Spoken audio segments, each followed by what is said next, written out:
Have you ever developed an application and wondered why things don't work as expected in production? Most likely, inconsistency between development environments is to blame. My name is Ihor.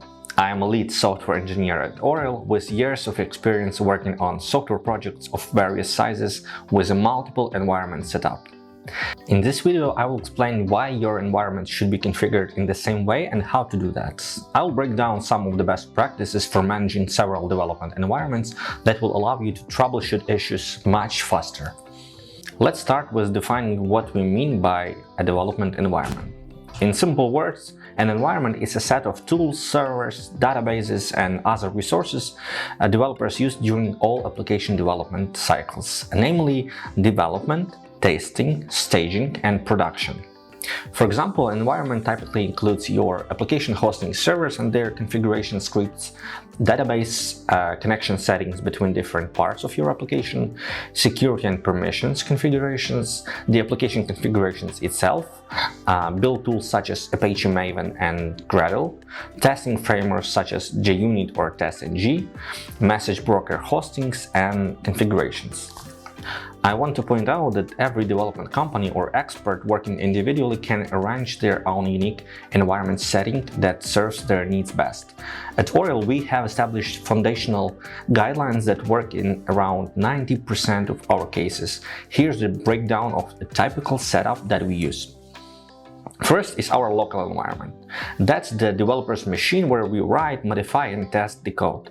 Here we experiment with different solutions, test our ideas, and debug the code in isolation. Here we can spot and resolve errors before sharing our work with the rest of the team. Second, the development environment. Once the code has passed the initial developer testing, it is ready for further collaboration and we push it to a shared development environment. This stage brings together the work of multiple developers from the team, and here we merge our individual contributions and integrate new features or updates. It is mostly used to share our most up-to-date completed work with the rest of the team, where we collectively identify and address any compatibility or integration issues that may arise in the development environment. A third environment in our sequence is a QA environment. It is primarily used by quality assurance engineers who employ a variety of test scripts and manual testing techniques, rigorously test the code. That's where we try to spot bugs, verify that the software meets the defined requirements, and ensure its overall quality. Since the development environment is very dynamic, we need to isolate the QA environment to make sure that QA engineers have a stable build they can test. Once we thoroughly test the software, it is ready for deployment. But there is one more step you may want to make before pushing the code to production. And it is setting up the fourth environment, staging, which is an intermediate step between the QA and production environments. In simple words, a staging environment is a replica of the production environment. We use it for testing and validating software before it's released to end users.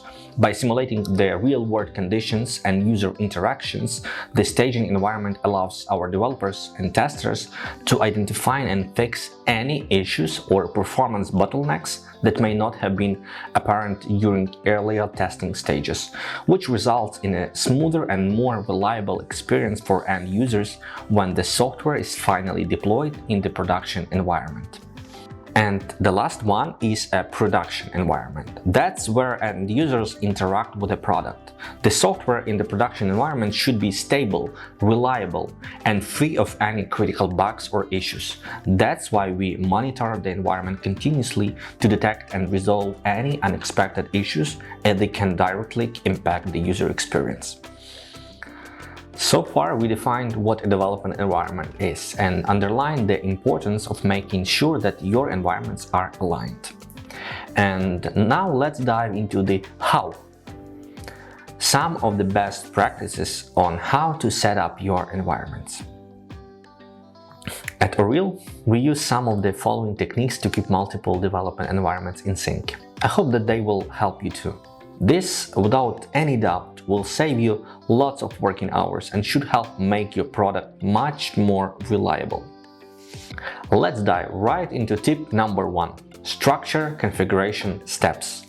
One of the best practices of doing so is using specialized tools and software such as Terraform. Terraform is an open source infrastructure as a code tool. It helps automate various infrastructure tasks, making it easier to manage and deploy applications in a consistent and reliable manner. If you take this approach, you'll be confident that any issue or bug that occurs in the production environment can be reproduced in your dev environment.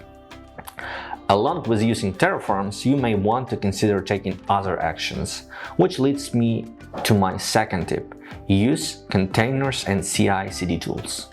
This will let you achieve great portability, consistency, isolation, and efficiency. The third tip I have for you is to use the same server instance types. This way you ensure that all environments have the same computing power, storage size, RAM, CPU and other resources. It will make it easier to manage and scale an application across multiple environments too. Number 4. Follow the same build process. This will help you maintain consistency and reduce the risk of build failures or configurations issues. My fifth tip is use the same libraries and their versions to reduce the risk of compatibility issues, bugs, or other problems that can arise from using different versions. My next recommendation for you will be to use the same database sets and comparable database volumes. Ideally, replicate as much real user data as possible. Also, use similar database volumes in the dev or QA environments. That's how you replicate load in production to get a better view of its performance in real-life settings. Along with these things, I also suggest leveraging configurations management tools, for example, Puppet, Chef, or Ansible. This will let you manage and automate the configuration of your development environments, namely server and application configurations, package installations, and security updates. The 8th tip on my list is to document environment setup and configurations. With this step, you reduce confusion and ensure that everyone is on the same page.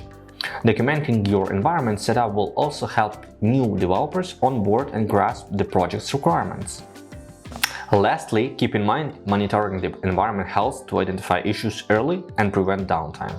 Tools like Nagios, Zabbix, or Prometheus will help you keep track of system performance, resource utilization, and service availability.